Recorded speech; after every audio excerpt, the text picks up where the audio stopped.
Assalamualaikum warahmatullahi wabarakatuh. Bertemu lagi dengan saya. Di video kali ini saya akan membahas mengenai Perang Dunia Kedua, materi sejarah peminatan kelas 11 IPS. Perang Dunia II itu terjadi pada tahun 1939 sampai dengan 1945. Dilatar belakangi oleh timbulnya negara fasis, kemudian terjadinya pertentangan ideologi, kemudian ada perlombaan senjata, kemudian Liga Bangsa-Bangsa tidak mampu mendamaikan dunia. Nah, itu secara umumnya. Nah, secara khususnya itu terjadi penyerangan oleh Jerman ke kota Danzig di Polandia. Kemudian ada serangan Jepang di pangkalan militer Amerika Serikat di Pearl Harbor, Hawaii. Nah, dua latar belakang secara umum dan secara khusus tersebut menjadi awal dari adanya Perang Dunia yang kedua. Negara yang terlibat, negaranya mana saja, ini tidak lepas dari Perang Dunia I. Blok sentral atau blok poros atau blok fasis itu hanya ada 3 negara, yaitu Jerman, Italia, dan juga Jepang. Melawan blok sekutu itu ada Perancis, Uni Soviet, Inggris, Amerika Serikat, dan lain sebagainya. Kronologi mengenai Perang Dunia II. Nah, ini ada dibagi menjadi 2, front Eropa dan juga front Asia Pasifik. Di front Eropa, dalam tahap awal itu Jerman menyerang kota Danzig di Polandia. Nah, setelah itu Jerman menguasai kota Danzig dan Jerman menguasai wilayah-wilayah di sekitar Jerman di Eropa. Kemudian sampai suatu ketika Jerman itu kalah untuk pertama kalinya melawan Uni Soviet di pertempuran El Alamein. Nah, semenjak itu Jerman konsentrasi untuk pertahanan di negaranya sampai akhirnya Jerman itu diserang oleh Prancis, Uni Soviet, Inggris, Amerika Serikat. Nah, diakhiri dengan perjanjian yang dinamakan Perjanjian Potsdam. Selanjutnya di front Asia Pasifik. Tahap awalnya itu Jepang menyerang pangkalan militer Amerika Serikat di Pearl Harbor. Nah, Jepang ingin menguasai Asia lewat cita-citanya yang bernama Hakuichiu, artinya satu kebersamaan Asia, di mana Jepang ingin menguasai wilayah Asia. Untuk ke Asia, Jepang harus melewati Amerika terlebih dahulu, melewati pangkalan militer Amerika Serikat di Pearl Harbor. Oleh karena itu Jepang menyerang Amerika Serikat. Nah, Amerika Serikat sebagai negara besar, kenapa bisa dimenangkan oleh Jepang yang negaranya lebih kecil? Karena Jepang menyerang secara tiba-tiba. Jadi Amerika Serikat tidak bisa siap-siap terlebih dahulu. Oleh karena itu Amerika Serikat kalah. Kemudian Jepang menguasai wilayah-wilayah di Asia, termasuk di Asia Tenggara, termasuk juga menguasai Indonesia.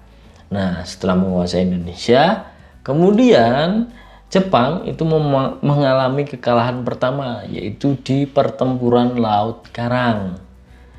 Kemudian Jepang memberikan janji kemerdekaan ke Indonesia agar rakyat Indonesia mau membantu Jepang. Nah, setelah itu Jepang konsentrasi di negaranya, bagaimana negaranya itu tidak diserang oleh negara blok sekutu.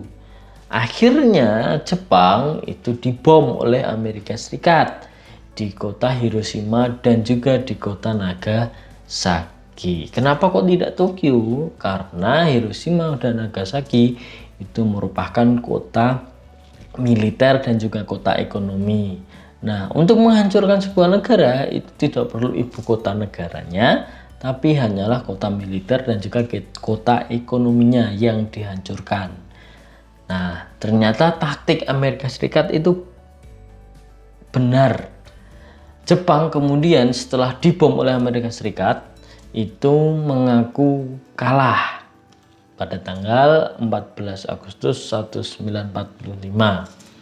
Kemudian Jepang mengakhiri Perang Dunia II dengan perjanjian San Francisco, di mana Jepang mengaku kalah melawan sekutu. Selanjutnya, akhir dari Perang Dunia II, di sini ada 3 perjanjian. Perjanjian yang pertama adalah perjanjian Potsdam, di mana Jerman kalah dengan sekutu. Isinya diantaranya adalah Jerman itu dibagi menjadi 2, Jerman Barat dan juga Jerman Timur. Kemudian kota Danzig dikembalikan lagi ke Polandia. Jerman harus membayar ganti rugi perang, kemudian penjahat perang ya harus diadili. Perjanjian Paris, di Italia kalah melawan sekutu, di mana Italia harus pergi dari Afrika. Perjanjian San Francisco, dalam perjanjian tersebut Jepang itu mengaku kalah sehingga daerah jajahannya yaitu Korea itu diserahkan kepada sekutu dan dibagi menjadi 2, yaitu Korea Utara diserahkan kepada Uni Soviet dan Korea Selatan diserahkan kepada Amerika Serikat. Kemudian daerah-daerah lainnya itu juga diberikan kepada sekutu, tentunya daerah jajahan Jepang. Kemudian Jepang harus membayar ganti rugi perang dan penjahat perang diadili. Dampaknya sekarang, dampak Perang Dunia II di bidang ekonomi itu ada sektor-sektor ekonomi dunia rusak, sarana dan prasarana kehidupan hancur. Kemudian Amerika Serikat menjadi negara penyumbang pinjaman atau menjadi negara kreditur yang memberikan kredit kepada negara-negara yang terdampak Perang Dunia II termasuk Indonesia.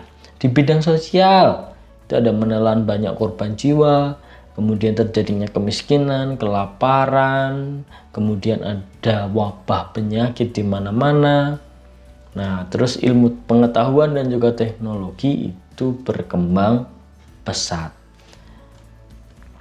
Dampak politiknya itu terbentuknya organisasi perdamaian dunia, namanya Perserikatan Bangsa-Bangsa. Ini kelanjutan dari Liga Bangsa-Bangsa. Kemudian Amerika Serikat dan Uni Soviet sebagai kekuatan raksasa baru dunia. Munculnya negara-negara baru dan merdeka termasuk Indonesia. Kemudian muncul blok barat dan blok timur. Kemudian ada NATO dan juga Pakta Warsawa yang semuanya tergabung dalam perang dingin antara Amerika Serikat dan juga Uni Soviet.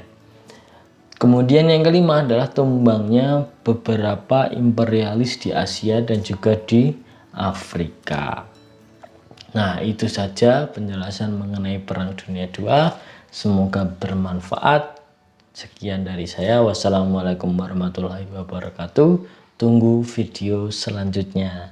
Jangan lupa subscribe.